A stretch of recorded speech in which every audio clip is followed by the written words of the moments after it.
deixar en un aeroport un portàtil i un anorac. No era un cas aïllat, se'n diu no saber mai on tens el cap. De l'anorac me'n vaig despedir. El portàtil el vaig recuperar, però em va costar molts cops al front, molts calés i molt patí. Arrel d'aquest episodi vaig voler canviar.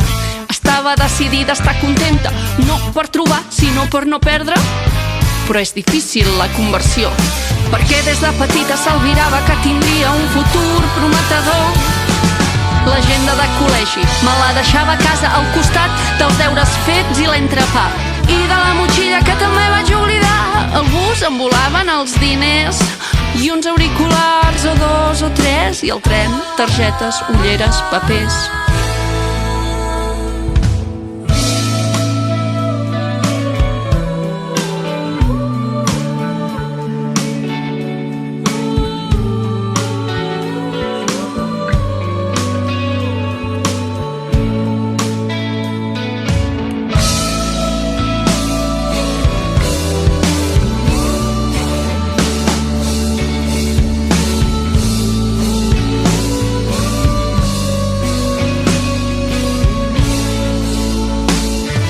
Vivia en un estat d'alerta permanent, sempre revisant de portar-ho tot a sobre. Els nervis no em deixaven ni dormir.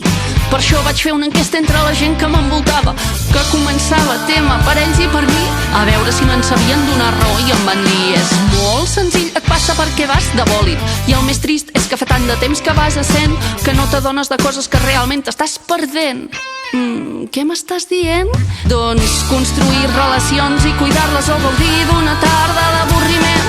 D'acord, però hi ha solució, vaig dir jo, si en comptes de fer 1000 coses alhora em fes només una de sola. Treballar tot el sant dia, el WhatsApp, escriure.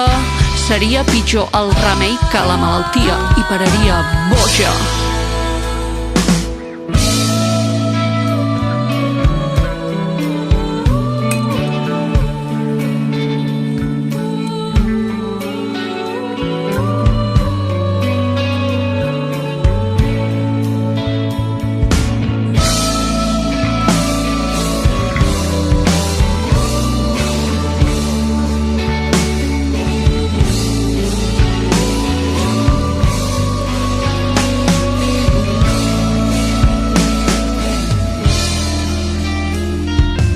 Els quilòmetres que he fet o les paraulotes que he dit m'evitessin mals majors amb els anys, però no han servit de res i em fa por acabar oblidant qui sóc, on visc.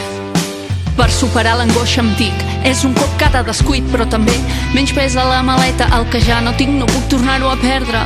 I així em vaig alliberant, deixant càrregues enrere. Diuen que qui no té cap ha de tenir cames, doncs jo hi afegiria, per experiència, temps, diners i paciència, sobretot amb una mateixa, per intentar gaudir d'anar a cada passa més lleugera.